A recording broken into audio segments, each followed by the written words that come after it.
Namo tassa bhagavato arahato sama sambuddhassa. Namo tassa bhagavato arahato sama sambuddhassa.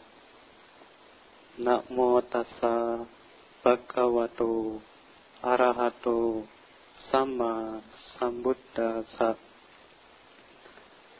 Akatang dukkhatang seyo paccatapatti dukkhatang katanca sukatang seyo yang katwa nanutappati. Perbuatan buruk tidak dilakukan adalah lebih baik, karena perbuatan buruk akan menyiksa dirinya sendiri di kemudian waktu. Sebaliknya, perbuatan baik dilakukan adalah lebih baik, yang setelah dilakukan tidak mendatangkan penyesalan.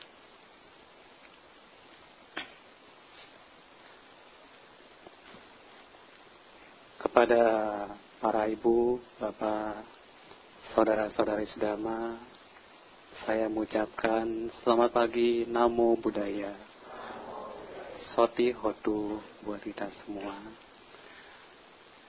Pada kesempatan pagi hari ini, suatu kebahagiaan bagi saya dapat berjumpa kembali kepada ibu dan bapak, saudara-saudari, juga pada para oma dan opa. Namun sebelumnya saya mengucapkan selamat meskipun sudah lewat 9 hari. Selamat untuk menjalani hari baik, perbuatan baik di tahun anjing. Semoga ibu dan bapak, saudara-saudari sedama, semakin bertambahnya tahun, semakin pula bertambahnya semangat untuk mendatangkan keberuntungan. Ibu, bapak, dan saudara-saudari sedama, pada kesempatan pagi hari ini, saya akan menyampaikan dhamma yang bertemakan upaya mencegah korupsi melalui Arya Tanika Magga. Mengapa saya mengambil tema ini? Karena saya melihat di media sosial maupun di media surat kabar ataupun di media televisi masih banyak sekali para pejabat atau para pemimpin-pemimpin kita yang masuk arus terjerat arus korupsi. Makanya pada kesempatan pagi hari ini saya akan menyampaikan tema. Yang meskipun ibu dan bapak, saudara-saudari, tentu saya sudah tahu tidak mungkin kita sebagai umat Buddha tersangkut kasus korupsi. Karena pada dasarnya kita sebagai umat Buddha sudah sangat bangga bahwa kita menjalankan 5 latihan moralitas. Tetapi pada kesempatan pagi hari ini saya akan menyampaikan korupsi yang berkenaan dengan di dalam penjelasan suta-suta maupun di dalam penjelasan Tipitaka. Ibu dan bapak, saudara-saudari sedama, mungkin kalau secara umum korupsi dikatakan sebagai suatu tindakan yang sangat-sangat merugikan orang lain atau kalangan masyarakat. Bahkan kita sudah mengetahui di dalam kehidupan kita sehari-hari bahwa ketika kita di dalam kehidupan saat ini yang dikatakan era globalisasi, atau kita bisa katakan era zaman modern, atau bisa kita katakan singkatnya dikatakan zaman now, zaman yang sudah sangat-sangat berkembang sekali, apalagi ibu dan bapak untuk dapat menikmati sebuah fasilitas sudah ada di dalam genggaman ibu dan bapak semua. Tetapi kita harus mengingat kembali di tahun-tahun sebelumnya, dari tahun 2012 sampai 2015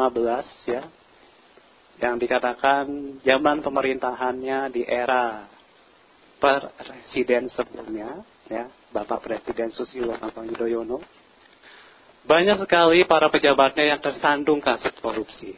Salah satunya ialah skandal EKTP, ya, skandal EKTP.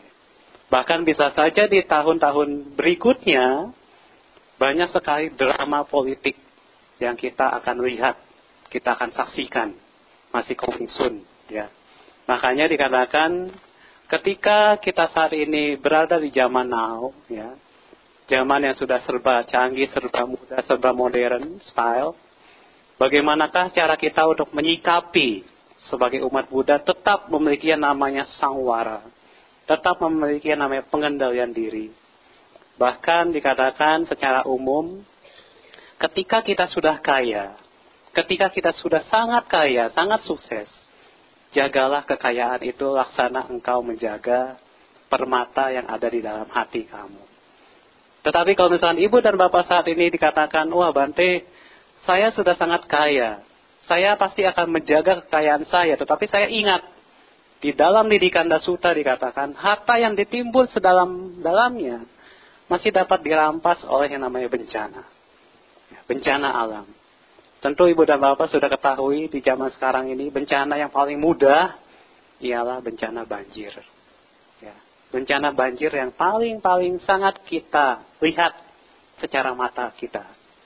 Tetapi kalau misalnya ibu dan bapak percaya akan ajaran Sang Buddha, bahwa bagaimanakah cara kita untuk terjauhkan dari yang namanya bencana di dalam diri kita, Sang Buddha mengajarkan di dalam sifat-sifat luhurnya. Ya, di mana ketika kita melihat sebuah berita, surat kabar, maupun yang ada di dalam komunikasi kita sehari-hari yang dikatakan alat media komunikasi kita, cara kita yang paling baik untuk bisa menjaga pikiran kita ialah dengan ahirika dan anotapa.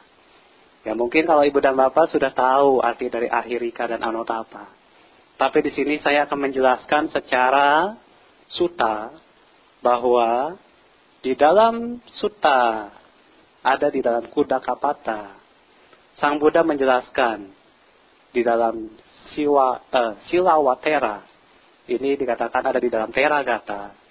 Ketika ibu dan bapak memperoleh sebuah kekayaan dan keuntungan dan kemasyuran, hal yang paling mudah untuk kita jaga ialah menjaga sifat-sifat keseimbangan batin kita.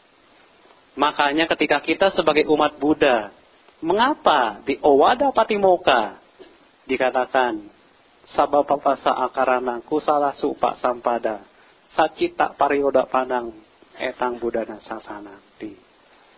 Ya, ketika ibu dan bapak, saudara-saudari sedama, kita dikatakan menjadi orang, menjadi umat Buddha yang kita memiliki sifat-sifat mulia.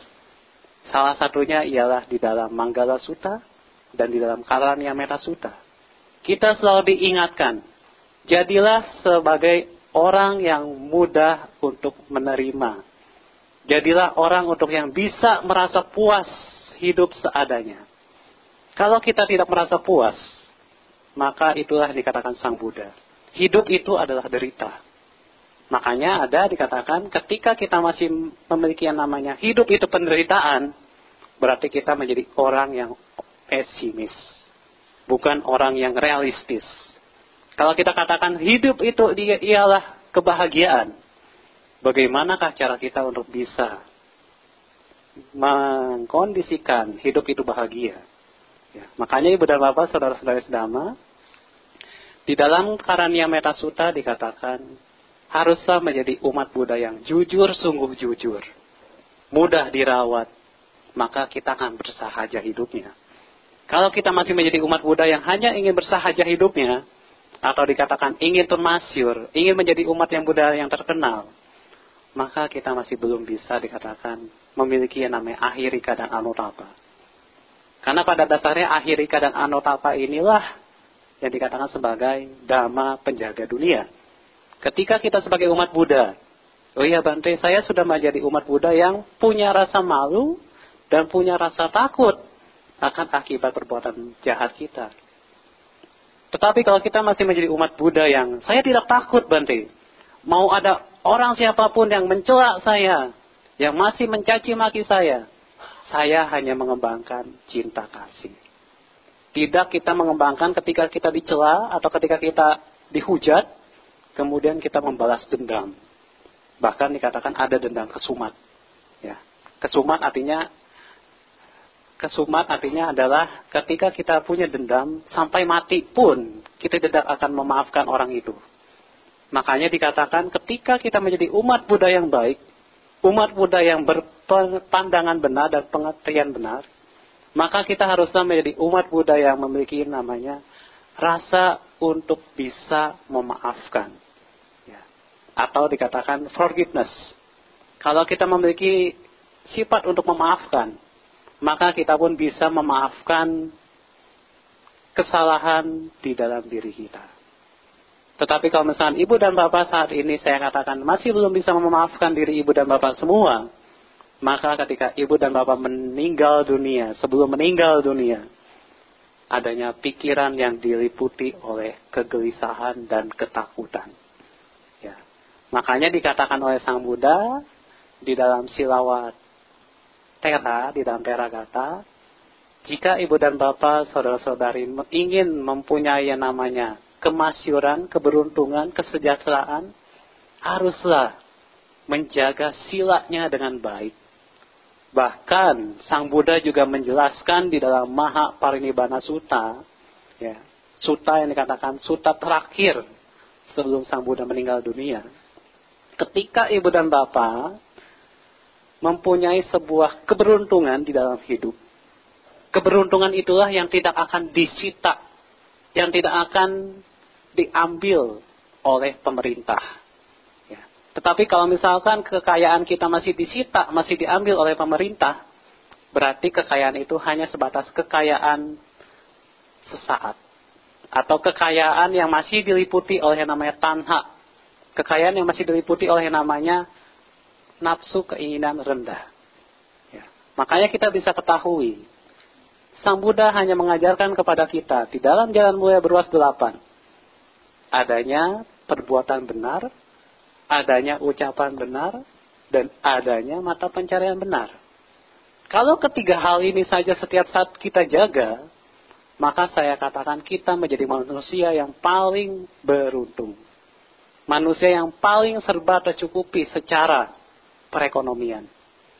Karena Sang Buddha juga menjelaskan di dalam Sigalawattha Sutta, ketika engkau mengumpulkan kekayaan, kumpulkanlah kekayaan itu bagaikan sebuah kumbang yang mengisap madu, yang ada di dalam bunga, tanpa merusak kelopak bunga tersebut dan tanpa menjatuhi putik benang sari tersebut. Itulah yang dikatakan kekayaan. Tetapi kalau kita misalkan masih memiliki kekayaan yang dicapai atau diambil atau kita dapatkan dengan cara-cara yang tidak benar, maka saya katakan kita masih menjadi manusia tercela yang seperti terdapat di dalam Parabhava Sutta. Karena pada dasarnya kita sebagai umat Buddha, konsep dan ajaran Sang Buddha sudah terpampang jelas di dalam Sigalawattha Sutta. Ketika ibu dan bapak menimbun kekayaan itu dikatakan bagaikan sebuah sarang semut. Ya. Ketika sarang semut itu terkena oleh yang namanya bencana alam, banjir, hujan, maka sarang semut itu akan mudah untuk tertutup atau menjadi rusak. Itulah dikatakan ibarat sebuah kekayaan. Tetapi ibu dan bapak harus ingat, di dalam Nidikanda Sutta, mengapa saya mengkhotbahkan tentang Nidikanda Sutta ini? Karena inilah motivasi ibu dan bapak sebagai umat awam. Ketika kita memiliki kekayaan, kekayaan itu dibagi menjadi 3 bagian.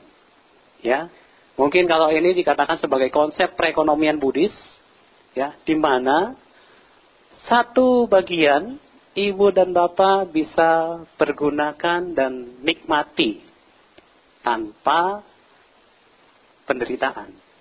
Satu bagian. Ini dalam konsep perekonomian Buddhis.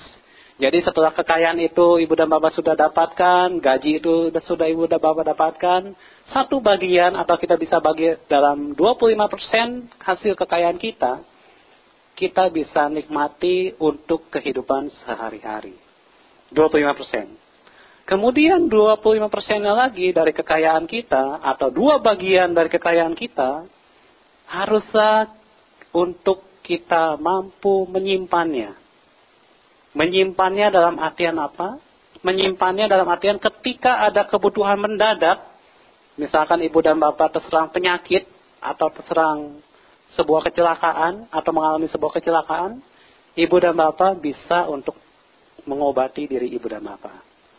Dan sebagiannya lagi yang dikatakan, satu bagiannya lagi, ialah ibu dan bapak simpan.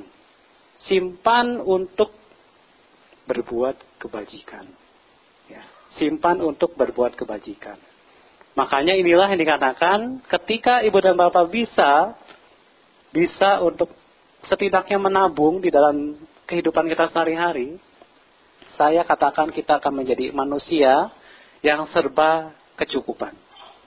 Jangan sampai ibu dan bapak ketika tanggal tua, ya sekarang itu sudah tanggal tua, Bante saya tidak punya duit, Bante saya tidak punya uang.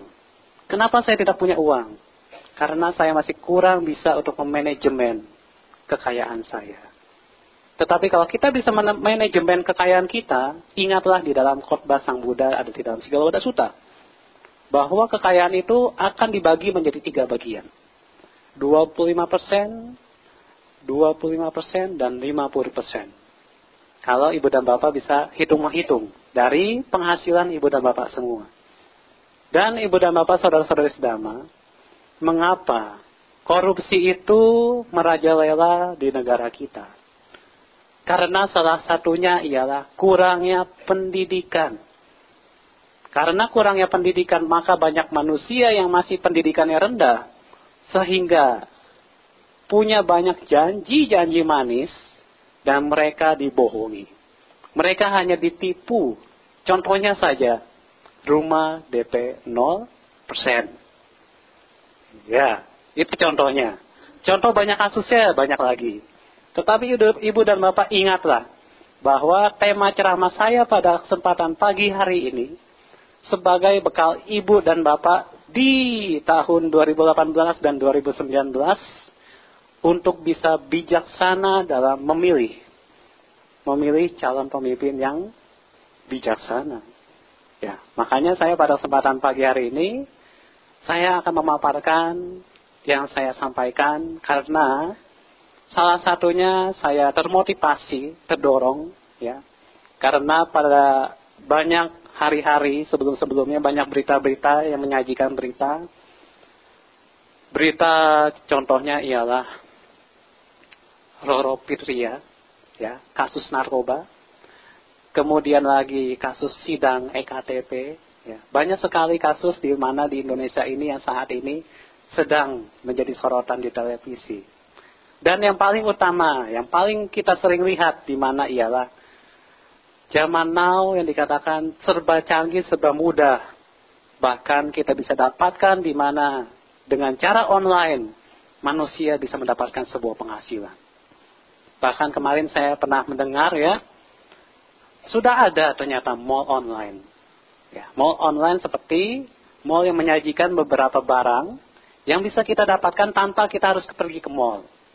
Ya, makanya inilah yang dapat saya sampaikan pada hari ini, di mana sebenarnya kita sebagai umat Buddha sudah harus ingat, kalau kita mau memilih sebuah barang, kalau kita mau untuk mendapatkan sebuah barang, ingatlah, apakah itu bermanfaat atau itu memiliki tujuan awal untuk saya memanfaatkannya, atau hanya sebatas saya ingin memiliki.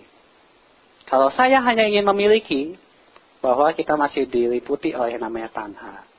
Tetapi kalau misalkan ibu dan bapak sudah punya, oh ya Bante, saya akan membeli sebuah barang, saya akan membeli sebuah produk. Tetapi produk ini akan bermanfaat bagi saya dalam waktu yang sangat lama. Ya, makanya kalau ibu dan bapak lihat di dalam sutta, seperti yang ada di dalam para bawa sutta yang tadi saya katakan, di mana sebab-sebab kita menjadi manusia yang miskin atau merosot, salah satunya ialah di mana kita tidak adanya kemawasan diri, tidak adanya pengendalian diri, dan tidak adanya tujuan awal kita untuk memiliki. Kalau kita masih tidak punya tujuan awal untuk kita memiliki, maka saya bisa katakan bahwa ketika kita membeli sebuah produk tersebut, adanya sebuah penyesalan di kemudian hari. Ya, makanya Ibu dan Bapak, saudara-saudara sedama, ingatlah, kita harus memiliki yang namanya aloba dan awija. Kalau kita masih memiliki yang namanya loba, keserakahan itu identik dengan ketamakan dan kedengkian. Kalau kita masih memiliki yang namanya keserakahan di dalam diri kita, tidak hanya ingin memiliki sebuah barang, tetapi apapun tanpa melihat di sekeliling kita, pokoknya harus saya dapatkan. Tetapi kalau saya akan mendapatkan sebuah barang tersebut, oh iya Bante, saya diharuskan untuk mendapatkan sebuah barang dan saya harus memiliki yang namanya pengendalian diri. Maka ingatlah pada saat Ibu dan Bapak memakai sebuah barang tersebut, di dalam batin kita, suatu saat nanti akan memiliki yang namanya perubahan. Contohnya saja, seorang pegawai di sebuah perusahaan atau di sebuah tempat kerjanya, di mana ketika dia sudah bekerja secara baik, dia sudah memiliki jabatan yang baik, dia sudah memiliki yang namanya fasilitas yang baik, bahkan disayang bos sekalipun, tetapi dia masih kurang puas. Kenapa masih kurang puasnya? Karena masih ada teman-temannya yang misalkan tidak suka dengan adanya keberadaan dia. Ini banyak terjadi.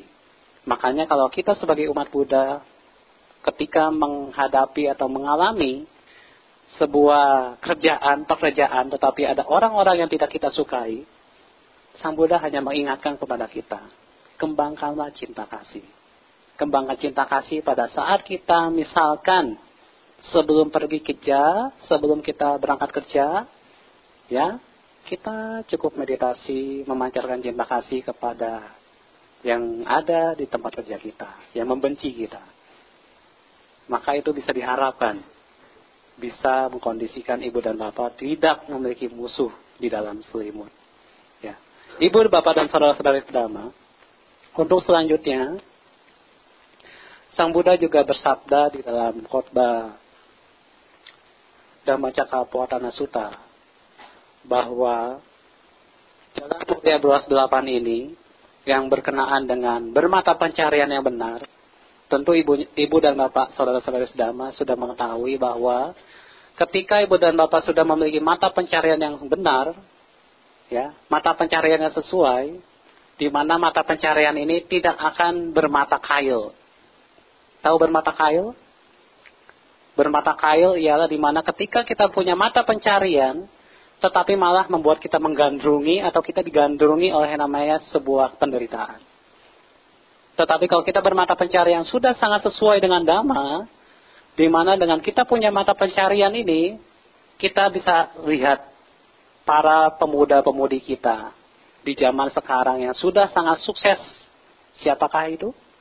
Yasa Singgi.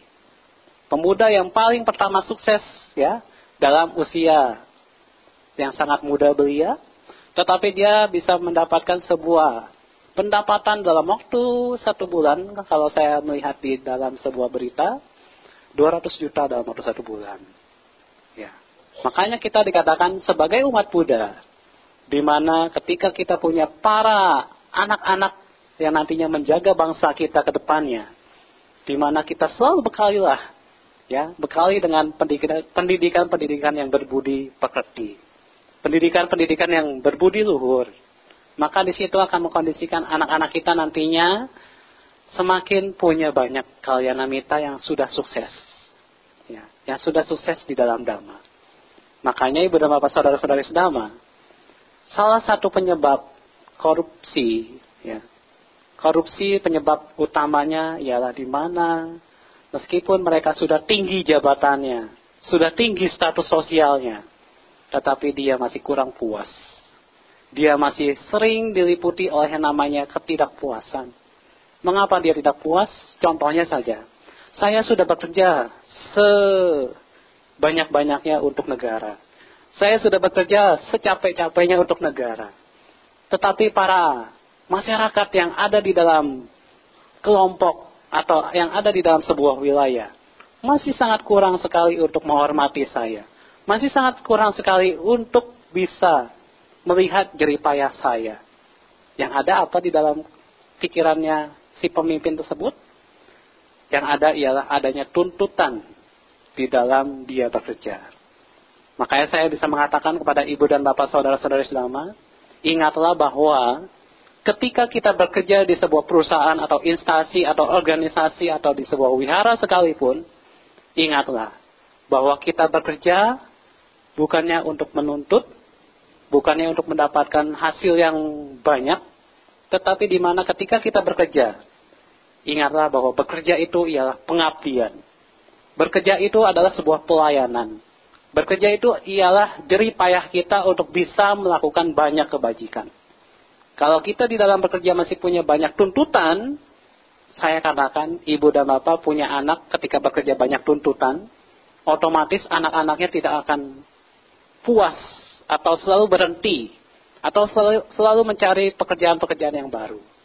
Tetapi kalau kita punya anak, ya kita bilangin, kita nasihatkan, kamu sebagai anak haruslah memiliki pekerjaan yang tidak banyak menuntut, tetapi punya pekerjaan yang mudah untuk melayani banyak orang. Contohnya, mudah untuk melayani banyak orang ya di bidang jasa. Ya, apalagi saat ini sudah banyak sekali para muda-mudi yang menyukai untuk berbagi sharing ceramah. Ya, banyak sekali muda-mudi yang saat ini ketika dia sudah sukses, maka dia akan memotivasi para teman-temannya yang lain. Ya, makanya saya katakan kepada ibu dan bapak saudara-saudari sedama, ketika kita punya anak-anak, ya, ketika kita punya calon-calon pemimpin di masa depan, ingatlah bahwa ketika kita menjadi seorang atau umat Buddha yang baik, kita menjunjung tinggi yang namanya persatuan. Persatuan dalam bekerja, persatuan dalam keluarga, persatuan dalam kebinekaan. Maka inilah yang akan mengkondisikan kita akan terjauhkan dari masalah kehidupan. Karena kehidupan kita pada dasarnya tidak ada masalah. Masalah timbul ketika kita punya banyak tuntutan, kita masih punya rasa kurang puas, kita masih punya rasa kurang rela, sehingga kita masih mudah untuk menderita. Tetapi kalau yang saya katakan, ibu dan bapak, saudara-saudara sedama, hidup itu ialah kebahagiaan. Ketika ibu dan bapak masih bahagia, maka satu hari itu ibu dan bapak akan menikmati napas yang ada di dalam kehidupan ibu dan bapak sehari-hari. Rasakan. Tetapi kalau misalkan dalam satu hari ibu dan bapak tidak bahagia, berarti saya katakan ibu dan bapak masih kurang bersyukur. Bersyukur akan waktu yang ada saat ini, kita masih sehat, kita masih punya kesempatan untuk berbuat baik, kita masih punya kesempatan untuk mendengarkan kebajikan, mendengarkan uraian ceramah, dan yang paling utama ialah di mana ketika dalam kehidupan kita sehari-hari, gunakanlah, manfaatkanlah, pakailah waktu itu seperti kita merangkai sebuah kebajikan di kehidupan kita. Karena ketika kita punya upaya yang benar, berupaya yang benar ketika kita setiap saat punya pandangan dan pengertian benar. Berupaya benar apabila setiap saat kita terkendali, berupaya untuk mengendalikan usaha-usaha kita, berusaha untuk bisa dapat mengembangkan sifat-sifat luhur yang ada di dalam diri kita. Makanya ibu dan bapak, saudara-saudari sedama, saya hanya akan mengingatkan kembali kepada ibu dan bapak semua bahwa kemasyuran, keelokan, kerupawanan, keberuntungan sebenarnya tidak datang, tetapi kita yang buat, kita yang menjadi sebuah jalan untuk membuat semua itu, dan nantinya kita akan bisa menikmatinya di alam-alam berikutnya. Maka itulah yang dikatakan sebuah kekayaan. Ya. Kekayaan akan apa? Kekayaan akan batin. Kalau kekayaan akan materi mungkin akan lenyap. Bahkan kita tidak akan bawa ketika meninggal. Tetapi kekayaan batin itulah yang akan setiap saat menghiasi pikiran-pikiran kita, perbuatan-perbuatan kita, menghiasi juga orang-orang di sekitar kita. Makanya ketika kita menjadi manusia yang unggul atau manusia yang superior, ya, manusia superior dikatakan mereka yang akan bisa untuk dapat menuntun dan mengembangkan diri ke arah yang lebih baik, mengembangkan diri ke arah yang lebih bermanfaat, dan mengadakan fasilitas-fasilitas untuk mengadakan sarana prasarana kebajikan. Maka disitulah orang-orang superior akan selalu berada, akan selalu menjaga dhamma ini. Dan satu hal yang akan saya sampaikan di penutup ceramah saya,